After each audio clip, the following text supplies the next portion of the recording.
Welcome back again, long time no see. Welcome back to Grim Advice with Gretta Myers. You've entered the Grimoire with 2 M's. Let's turn some pages together. Again, apologies for no video yesterday, but you get 2 today, so, it makes up for it, right? Anyways, I don't have to explain myself to you. I do. I'm sorry. Alright, without further ado or further snide remarks, the blue light. There was once on a time a soldier who for many years had served the king faithfully, but when the war came to an end, could serve no longer because of the many wounds which he had received. The king said to him, "You may return to your home. I need you no longer, and you will not receive any more money, for he only receives wages who renders me service for them." Then the soldier did not know how to earn a living, went away greatly troubled, and walked the whole day until in the evening he entered a forest. When darkness came on, he saw a light, which he went up to, and came to a house where a witch lived. "Do give me 1 night's lodging, and a little to eat and drink," he said to her, "or I shall starve." "Oh ho!" she answered, "who gives anything to a runaway soldier? Yet I will be compassionate, and take you in, if you will do what I wish." "What do you wish?" said the soldier. "That you shall dig all round my garden for me tomorrow." The soldier consented, and next day labored with all his strength, but could not finish it by the evening. "I see well enough," said the witch, "that you can do no more today, but I will keep you yet another night in payment, for which you must tomorrow chop me a load of wood and make it small." The soldier spent the whole day in doing it, and in the evening the witch proposed that he should stay 1 night more. "Tomorrow you shall only do me a very trifling piece of work. Behind my house there is an old dry well, into which my light has fallen. It burns blue and never goes out, and you shall bring it up again for me." Next day the old woman took him to the well and let him down in a basket. He found the blue light and made her a signal to draw him up again. She did draw him up, but when he came near the edge, she stretched down her hand and wanted to take the blue light away from him. "No," said he, perceiving her evil intention, "I will not give you the light until I am standing with both feet upon the ground." The witch fell into a passion, let him down again into the well, and went away. The poor soldier fell without injury on the moist ground, and the blue light went on burning. But of what use was that to him? He saw very well that he could not escape death. He sat for a while very sorrowfully. Then suddenly he felt in his pocket and found his tobacco pipe, which was still half full. "This shall be my last pleasure," thought he, pulled it out, lit it at the blue light, and began to smoke. When the smoke had circled about the cavern, suddenly a little black dwarf stood before him and said, "Lord, what are your commands?" "What commands have I to give you?" replied the soldier, quite astonished. "I must do everything you bid me," said the dwarf. "Good," said the soldier. "Then in the first place help me out of this well." The dwarf took him by the hand and led him through an underground passage, but he did not forget to take the blue light with him. On the way the dwarf showed him the treasures which the witch had collected and hidden there, and the soldier took as much gold as he could carry. When he was above, he said to the dwarf, "Now go and bind the old witch and carry her before the judge." In a short time she, with frightful cries, came riding by as swift as the wind on a wild tomcat, and not long after that the dwarf reappeared. "It is all done," said he, "and the witch is already hanging on the gallows." "What further commands does my lord have?" inquired the dwarf. "At this moment, none," answered the soldier. "You can return home. Only be at hand immediately if I summon you. Nothing more is needed than you should light your pipe at the blue light, and I will appear before you at once." Thereupon he vanished from his sight. The soldier returned to the town from which he had come. He went to the best inn and ordered himself handsome clothes, then bade the landlord furnish him a room as handsomely as possible. When it was ready and the soldier had taken possession of it, he summoned the little black dwarf and said, "I have served the king faithfully, but he has dismissed me and left me to hunger, and now I want to take my revenge." "What am I to do?" asked the dwarf.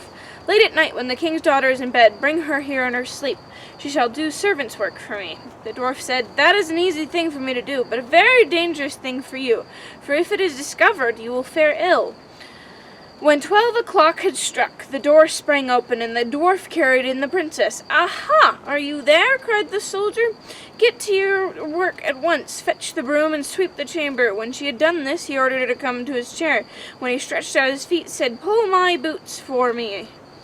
And then he threw them in her face and made her pick them up again and clean and brighten them. She, however, did everything he bade her, without opposition, silently and with half-shut eyes. When the first rooster crowed, the dwarf carried her back to the royal palace and laid her in her bed.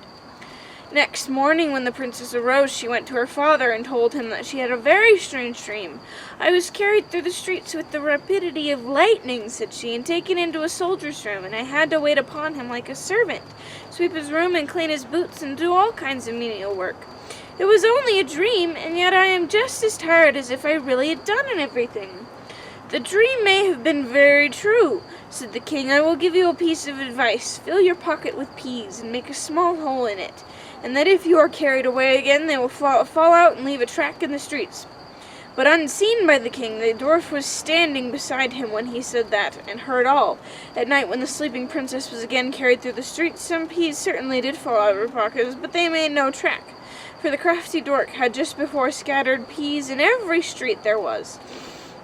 And again the princess was compelled to do servant's work until the rooster crowed. Next morning the king sent his people out to seek the track. But it was all in vain, for in every street poor children were sitting, picking up peas and saying, "It must have rained peas last night." "We must think of something else," said the king. "Keep your shoes on when you go to bed, and before you come back from the place where you are taken, hide one of them there. I will soon contrive to find it." The black dwarf heard this plot, and at night, when the soldier again ordered him to bring the princess, revealed it to him, and told him that he knew of no expedient to counteract this stratagem, and that if the shoe were found in the soldier's house, it would go badly with him. "Do what I bid you," replied the soldier, and again this third night the princess was obliged to work like a servant, but before she went away, she hid her shoe under the bed. Next morning the king had the entire town search for his daughter's shoe. It was found at the soldier's, and the soldier himself, who at the entreaty of the dwarf had gone outside the gate, was soon brought back and thrown into prison. In his flight he had forgotten the most valuable things he had, the blue light and the gold, and had only one ducat in his pocket. Now loaded with chains, he was standing at the window of his dungeon when he chanced to see one of his comrades passing by. The soldier tapped at the pane of glass, and when the man came up and said, "Be so kind as to fetch me the small bundle I have left lying in the inn, and I will give you a ducat for doing it," his comrade ran there and brought him what he wanted, and as soon as the soldier was alone again, he lighted his pipe and summoned the black dwarf. "Have no fear," said the latter to his master. "Go wherever they take you. Let them do what they will. Only take the blue light with you." The next day the soldier was tried, and though he had done nothing wicked, the judge condemned him to death. When he was led forth to die, he begged a last favor of the king. "What is it?" asked the king. "That I may smoke one more pipe on my way." "You may smoke 3, answered the king, "but do not imagine that I will spare your life." Then the soldier pulled out his pipe and lighted it at the blue light, and as soon as a few wreaths of smoke had ascended, the dwarf was there with a small cudgel in his hand, and said, "What does my lord command?" "Strike down to earth that false judge there and his constable, and spare not the king who has treated me so ill." Then the dwarf fell on them like lightning, darting this way and that way, and whoever was so much as touched by his cudgel fell to earth and did not venture to stir again. The king was terrified. He threw himself on the soldier's mercy, and merely to be allowed to live at all, gave him his kingdom for his own, and a princess to marry. Well then. Okay. I have, again, I normally do have this overarching theme, and I do this time, and it is very complicated and, one of those themes, the good kind, the stuff we're here for. However, I have to think if there's anything else I want to say, any snide remarks, or, such and such.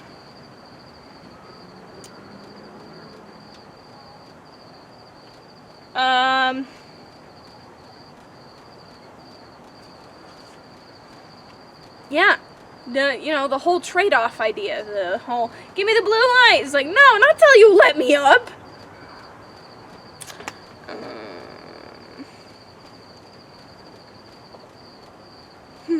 Honestly, the idea that it's like, man, I wake up feeling like I'd actually lived that dream.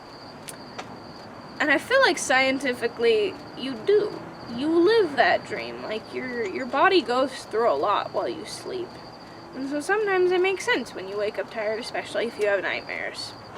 And it's still valid, even though you might not have been kidnapped in the middle of the night and forced to do servant's work like this young lady was. I mean, maybe you were. I don't know. I can't speak for you. But, like, even if you don't, and you still wake up tired because of nightmares, your brain was doing a lot, and probably your body, you know, tossing and turning, so it's valid. You're valid. Look at me looking at you. Okay. Anything else? Anything else? Oh yeah.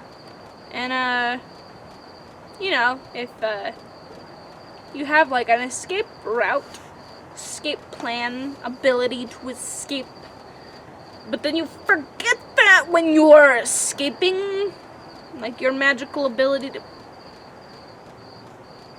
Don't do that. Don't do that. Okay.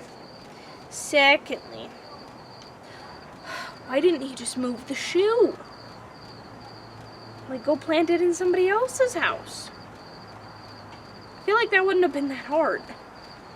Especially because he is a magical dwarf friend. Like, I don't know. Okay. Okay. Alright, my overarching theme. On to the good stuff. Okay. So all right here in the first line.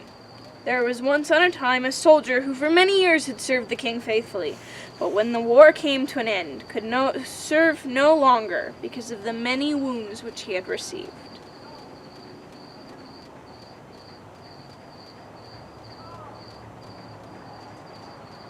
How often does this happen? Where someone does something for so long, but then they can't do it any longer. Because age, time, injury, or sometimes, heck, even in friendships, it's like, we have been good friends for so long, but then you just can't anymore because you hurt too much.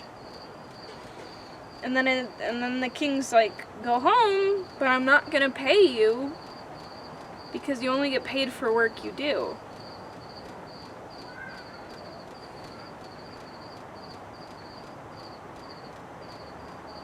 Like, okay, even in employment, like just straight up in employment, how often does this happen? Like, and then they have to go home with next to nothing.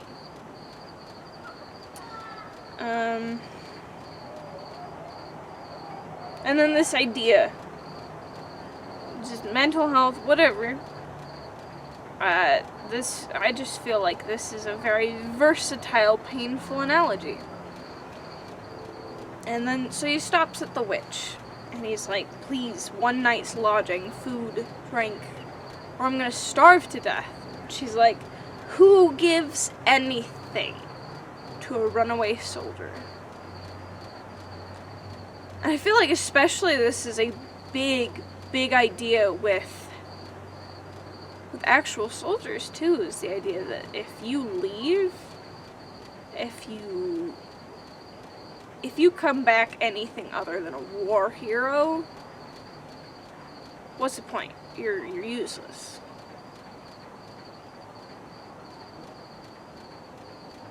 No.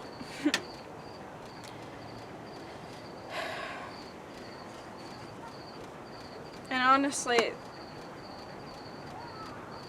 like just this idea of being run through the mill, giving all you can, all you have, and in the end it being like, no, it wasn't good enough. And then everyone just kind of agrees with that. They're like, no, it wasn't good enough. No, you're the worst. You're a runaway, you gave up. You gave up. When in reality, that person was hurt and gave all he could up to the last minute, and then was like, I can't anymore, I am too hurt. And then everyone was like, you gave up. No. No. Even if they did give up, isn't that still valid? Like, it's hard, absolutely, and sometimes we question why, but do we know what's going on for that person? No. So try absolutely your hardest at things, but if you end up being too hurt, please stop and take care of yourself before you run yourself into the ground. Before you become so bitter that you have a whole revenge plot with this magical dwarf buddy that you found. You know? I don't know. Alright, my gremlins. Thank you for joining us for another Happily Ever After, or not so Happily Ever After. That's up for you to decide, and what you decide is valid. Because you're valid. You are. Either way, this is the end for today's episode. So tune in later, and we can learn more and turn new pages together.